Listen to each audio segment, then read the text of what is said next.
Welcome back to another episode of Second Take. It's opening day, hence the shirt. Yankees lost to the Blue Jays. Already happened. We're already over it. We already know what type of season it's going to be. So see you guys opening day 2016. I think it's going to be a lot better then. Yeah, so Armand, how are you?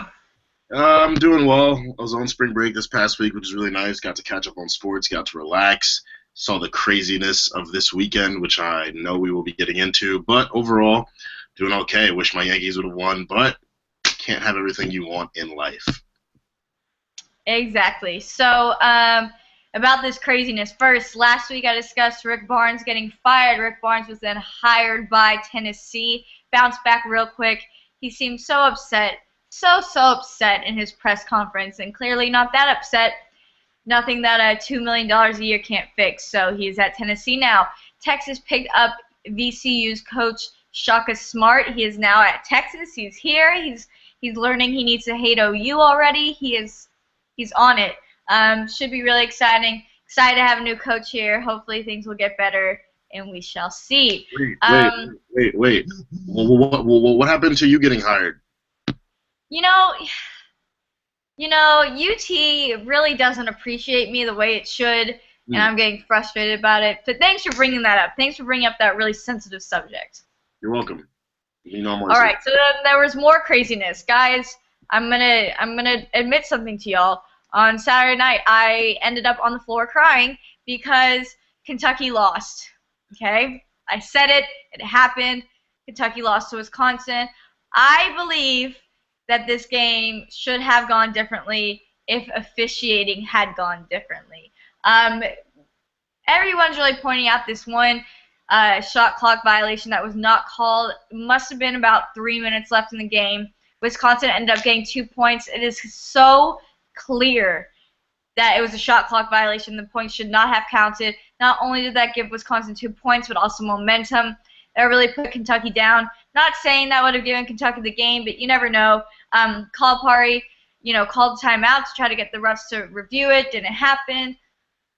Whatever. So I can sit here and say why they should have won or whatever, and the facts are they did not win. Kentucky, that undefeated streak is over, and it is so sad to see happen. Wisconsin played very well. I'm not trying to discredit them.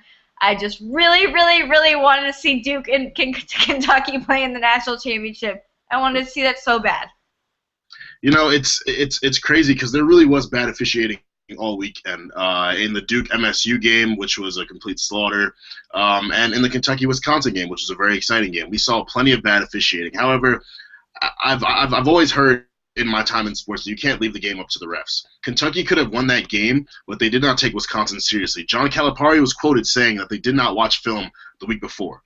Kentucky, the best team in college basketball this season, did not watch film of Wisconsin, who's a very good team, a team that you should not look over in any way, especially when it's the Final Four. And you if you're the team to beat, every team is gunning for you and looking for any way to expose any weakness of yours. So you need to be prepared even more for them. And Kentucky did not do that. And sometimes I hate being right. And I said if Kentucky's going to win, it's going to be early, first 2 rounds, or it'll be the Final Four or the national championship. And they lost in the Final Four. Did not take Wisconsin seriously. So huge congrats to Wisconsin. And I don't want to jump ahead, but I do think Wisconsin's going to end up taking the national championship. We can get into that later. I mean, yeah, you're right. It shouldn't have come down to that. I totally agree, but it did, and this happens in so many games, and it's just kind of something you have to get used to as a sports fan. But you're right, it shouldn't have come down to that. They should have had it in the bag. They are Kentucky. They beat how many other teams? 38, right? Something like that. There's no excuse, and it's just upsetting because I really thought we were gonna see something that hadn't been done in 40 years, and it was gonna be awesome, but. Hey, 'tis life. Wisconsin, yeah, I can't discredit them, especially after last season, after they lost to Kentucky in the tournament. They had this chip on their shoulder. I thought Kentucky's chip would be bigger after losing in the national championship. Turns out the Wisconsin chip was larger, so it should be a good game tomorrow night. I can't pick Wisconsin over Duke. I can't do it. I can't do it. I have too much respect for Coach K to think that he is going to lose it. I mean, this is something he's been to before. He's done this dance. He has been here. This is familiar territory. And if he wins this national championship, he could arguably be the second best coach in all of college basketball, in the history of college basketball. It would be an amazing feat. I think this is going to be his 9th national championship appearance, which is just downright incredible. Yes. I think it's going to be a good game. Man, I wanted it to be Kentucky Duke. This could be a good game, but that would have been a great game. That would have been a great game. I completely agree with you, and honestly, everything within me is telling me that Duke is going to win this game because every week I've doubted Duke. I've said, Duke always chokes in the tournament, so they're going to lose, and then they win. Then I say they're going to lose again, then they win. Then I say they're going to lose again, and they won against MSU. So, I should be picking Duke, but I just think that with Wisconsin coming off a huge upset of Kentucky, I mean, there were some people who thought Wisconsin could go all the way, but most people's brackets, probably like 97% of the brackets around the country, probably had Kentucky going all the way. So Wisconsin. I did. Yep, I did too. In one bracket, I had them losing in the first round, the other. So my brackets were just bad, but that's besides the point. Wisconsin, huge win. Their confidence is up here right now. I just think that they're going to go into this game too confident, too ready to bring that championship home. But Duke is going to give them a very good game. I mean, it's whether Frank Kaminsky can neutralize Jahlil Okafor. If he can stop Jahlil Okafor, then yeah. But can you stop Jahlil Okafor? Is the question. I don't know. I mean, he's looking like one of the best players in college basketball, if not the best. He's looking like he might be going to the NBA next season. So might be going. Come on, he's going. He's going to the NBA. He's going to the NBA, as is all of the starting lineup of Kentucky. They are all going. And you know what? What I really think lost it for Kentucky to Wisconsin is Wisconsin plays as a team. That is a team. Frank Kaminsky really stands out, but, they are a team. They will always act as a team. Whereas, Kentucky acts as more individual players, And it's, the names Willie Cauley-Stein, all these guys, and they just kind of stand alone. They like to be their own standout. And I think that's what hurts them, and it also shows their youth. They're basically all freshmen, and that's why. But, gosh, that game hurt me. That hurt me. I really was hoping Kentucky was going to pull it out. Oh, man, that hurt me. I just was laying on the carpet I couldn't believe it happened. I couldn't believe they lost. But you know what? I was wrong, and I was wrong because I always say, in the tournaments when you're going to lose, which it did happen, but they did make it all the way to the Final Four. We can't act like they got to the tournament and lost. Like, they did an amazing job, and hats off to Kentucky because this was so much fun to watch. Wish you guys just could have kept it a little bit longer. Lose the national championship. I would have taken that. Oh, man, it was so close. It's okay. Because we can move on to some happier news for you, because your Rockets and James Harden beat my boys yesterday. James Harden had a phenomenal game. It was a game of my boy Dwight Howard, 22 points, and everyone loves to say Dwight Howard sucks. That does not suck. And yes, James Harden, he dropped 41? He did. Man, I mean, I've said it before about what I think about the Western Conference playoffs, and I'm just getting so much more excited. I'm not going to say it again, but you guys know the word of what it's going to be, and I cannot wait for it. But yes, the Thunder, that is hurting. Thunder's hurting. My Lakers are really, really hurting. Really hurting. We played the Clippers and lost by 30 points. That's the Lakers losing to the Clippers by 30 points is like you coming back home and your little sibling can kick your butt. Like, just whoop your butt. Like, you can't even fight them anymore. That's what it's like. Because the Clippers are basically our little siblings, and they destroyed us by 30 points. Well, the mentor has to surpass the teacher at some point. So, there had to come a time where the Clippers would be better than the Lakers. But I want to talk about the thing that everyone thinks is going to happen this year that I 100% believe is not going to happen. The Warriors are not going to win the NBA Finals this year. It's not going to happen. Now, yes, Steph Curry is having a phenomenal season. He is the best player on the best team in the NBA right now. And we cannot argue that. However, I'm not sold on the Warriors being able to beat all those teams in the Western Conference who have a lot more playoff experience than their best players. If you compare the Warriors to the Spurs, you have Tim Duncan, you have Manu Ginobili, you have Tony Parker, you got Danny Green, Kawhi Leonard, all who have played significant amount of their careers in the playoffs. They know the environment. They know how to get the job done. They know you have to switch your game up. You cannot go into the playoffs as a purely shooting perimeter team and be successful. Yeah, it's exciting. It's great during the regular season. It'll get you far. But in the playoffs, when you're in 7-game series and you're getting tired and teams are watching you the entire season and know how to stop you from doing what you've been doing the entire season, it changes the game completely. So I'm not sold on the Warriors. Now, I would go as far as to say that my Thunder might be able to beat them in the first round. That's. You say these. I hate when you speak sometimes. I hate when you speak. Why? I feel don't the exact say same that. way. You don't even know if the Thunder are gonna make it. I feel the exact same way about you, by the way. But Okay. Let me go off the Steph Curry thing because you really had me there, and then you just throw this ball out of left field, and I was like, man, like I was going with you, and then you bring up the Thunder. No, stop it. Okay. As far as Steph Curry, y'all know I love Steph Curry. I'm all about them Warriors. And I actually agree. I don't see them winning the finals. I do see the Western Conference winning the finals. But I think that the Warriors are going to make it pretty far. If this was like a March Madness setup where it's one game and that's all you got, I'd say the Warriors are screwed. I think in 7 games against each opponent, they can really get a good leg up. But they're going to meet somebody in that Western Conference that's just going to dominate those 3 games, and maybe it is a team like the Spurs.